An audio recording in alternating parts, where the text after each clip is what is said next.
Quel pied cette série.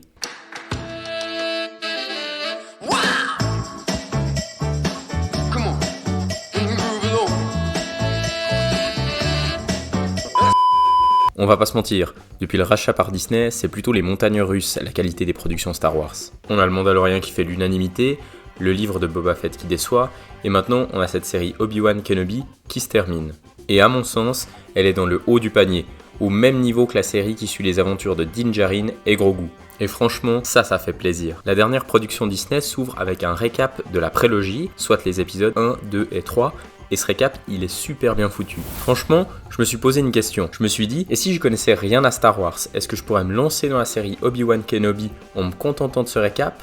Et franchement, j'ai bien l'impression que c'est le cas. Donc c'est dire la qualité de leur taf. Une fois le récap terminé, la série nous présente les aventures d'Obi-Wan 10 ans après les événements de la revanche des Sith. Et franchement, ils ont de la chance chez Disney, parce que Ewan McGregor, soit c'est devenu un vampire, soit il a trouvé la fontaine de jouvence. Ce qu'il faut savoir, c'est que chronologiquement la série se passe 10 ans après les événements de la revanche des Sith. Mais dans la vraie vie, il s'est écoulé près du double, 17 ans pour être précis. Et le mec, on dirait qu'il a pas pris une ride. Perso, si je regarde juste 10 ans en arrière, j'ai l'impression de m'être pris 30 ans dans les dents. Regardez, là à gauche, il y a une photo de moi il y a 10 ans, et à droite, c'est une photo de moi aujourd'hui. On peut dire que les années ne m'ont pas épargné. Enfin bref, revenons à nos moutons, ou plutôt nos bantas. Donc, au début de la série, Obi-Wan nous est présenté comme un personnage désabusé ayant fui le code Jedi et tous ses préceptes.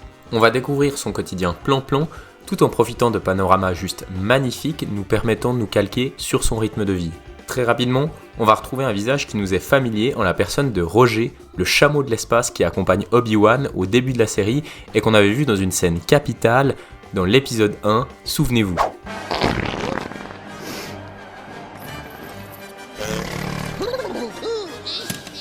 Non, je déconne. Plus sérieusement, on retrouve les Lars, en charge du jeune Luke, mais également les Organa, qui s'occupent de la petite Leia. Et en parlant de Leia, c'est elle qui va permettre à Obi-Wan de sortir de sa torpeur en se faisant kidnapper dans une scène digne de Maman j'ai raté l'avion.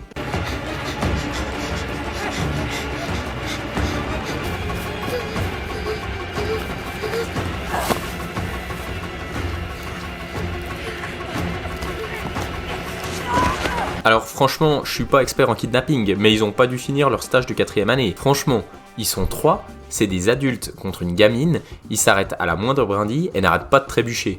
Alors je sais pas trop ce qu'ils font, mais ça marche pas super bien. Au-delà de ce genre de scène ridicule sans le vouloir, la série ne tombe pas dans les blagues Disney un peu nulles. Mais oui, vous savez bien, le genre de blague qu'on a au début de l'épisode 7, dans lequel on a tout un village qui se fait massacrer sous les yeux de Poe, et le mec arrive quand même à faire une vanne au meurtrier de masse qui vient d'orchestrer tout ça. So who talks first? You talk first? I talk first? The old man gave it to you. It's just very hard to understand you with all the... Search him.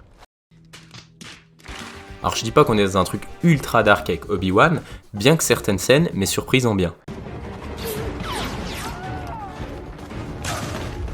Par contre, on a un humour qui me semble bien dosé, notamment au niveau du personnage principal, Obi-Wan, qui garde son flegme en toute situation, tout en arrivant à faire des petites pointes d'humour qui font mouche. I help all who are in need. In return, I ask only a few credits. The shadows are my realm, for the light is an unforgiving place for my kind. Of course. How much? 500 to locate the girl, another 300 to take you to her. Goodness, that light is unforgiving. En plus, la série va nous proposer de nouveaux personnages, comme les Inquisiteurs évidemment, mais également de nouveaux lieux, et ça c'est plutôt cool. La série va également répondre à certaines questions qu'on se posait. Qu'est-ce qu'il est arrivé aux clones à la suite de la guerre ?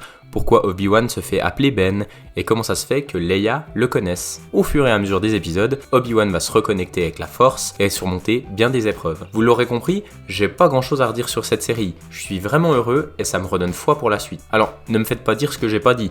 Il y a quand même des incohérences et des trucs un peu foireux. Je pense par exemple à cette fameuse scène où Obi-Wan essaye de franchir une barrière et durant laquelle on s'est tous demandé pourquoi il faisait pas simplement le tour. On a plusieurs scènes de ce genre tout au long de la série, mais franchement, je trouve que ça reste acceptable. On a aussi plein de scènes que tout le monde considère comme incohérentes, et franchement, je suis pas sûr que ce soit le cas. Je pense par exemple au moment où Vador victimise Obi-Wan durant toute la fin de l'épisode 3, avant de le laisser s'enfuir derrière un mur de flammes. Tout le monde a crié à l'incohérence, au scandale, il aurait pu le retenir avec la force, contourner les flammes ou je ne sais quoi. À mon sens, c'était volontaire. Il l'a fait souffrir, et là il s'apprête à le traquer à nouveau. Sinon, j'avoue que la musique est un peu absente, et le thème d'Obi-Wan est vraiment pas top. Mais voilà, que dire de plus ? J'ai vraiment aimé ce duo que formaient Obi-Wan et Leia. Ça m'a rappelé des choses comme The Last of Us, Arya et le limier dans Game of Thrones ou encore le film Logan. J'ai aussi aimé cette série pour ces quelques scènes que je rêvais de voir et qu'elle a pu m'offrir. Je pense à Vador qui retient un vaisseau tentant de s'enfuir, aux flashbacks permettant de développer certains aspects de la relation entre Obi-Wan et Anakin, ou aux duels qui permettent d'illustrer la puissance de Vador en combat. J'ai également adoré le final qui était chargé en émotions et en action. Du coup, si j'ai un conseil à vous donner, c'est de foncer sur cette série, et ce, même si vous n'êtes pas un aficionado de l'univers de Lucas.